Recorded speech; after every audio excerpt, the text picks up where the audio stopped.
Welcome to my classroom, my mortal friend. So far, we have been placing elements on our page, headings, paragraphs, horizontal rules, but something is missing. Our bookstore exists, it has structure, but it is not organized. We need rooms, we need shelves to place our books properly. So in this lesson we introduce containers. Containers allow us to group content together and organize it. They have no visual effect by default. In HTML, the two most common containers are the div element and the span element. We use the div element to group elements together, and we use the span element to group small pieces of text inside other elements, like we did with the strong and the M tags. These two elements, the div and the span, have no semantic meaning, but they are extremely useful later when we start using CSS and JavaScript. You will see why soon enough. First of all, there are two types of elements in HTML: block elements and inline elements. Renfield, do you know the difference? I do, Master. Then tell the class, Renfield.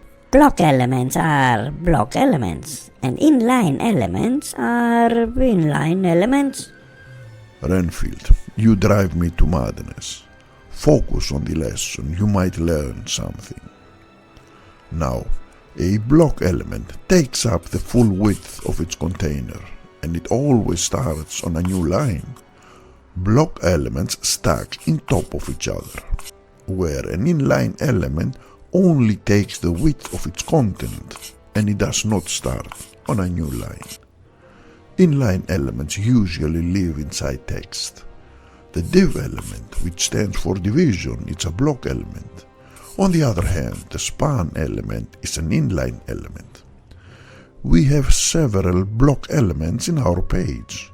All headings are block elements, so is the paragraph and the horizontal rule. On the other hand, the strong and M tags are inline elements. Now that we understand the div and the span elements, let us reorganize our bookstore.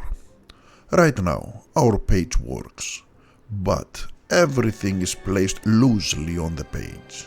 We have headings, we have paragraphs, but the sections are not grouped together. Containers allow us to organize our content. So let us begin. I will place the header section inside a div element. Now our header content is grouped together. Next, I will do the same thing for the featured books section. Now the books section is also grouped together. And if we want to go even further, we could place each book category inside its own container. Excellent! Now our page is much more organized. Let us also group text using the span element. Excellent. Now, I will show you in the browser the difference of a block and inline element. But first, I will write some simple CSS inside the head section. Nothing complicated. I will add a light blue background color to the block elements and a light green background color to the inline elements. Do not worry too much about this yet.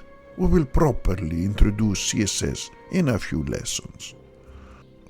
Now let us summon the browser and reload our bookstore page. Excellent. Now we have a clear visual example of how block and inline elements behave. Observe carefully. The block elements are taking the width of their container, and the inline elements, having a light green background color, take only the width of their content. And notice something important. The div containers did not change the layout of the page. They simply organized the structure. Later with CSS, we will use these containers to control the layout of our website. Time flies, my mortal friend. Class is over. In the next lesson, we will continue structuring our bookstore and give it semantic meaning. We will introduce HTML5 elements that describe the purpose of our content. Elements such as header, main, section, and footer. Until then, rest and practice, my mortal friend. And remember, like and subscribe, or I visit.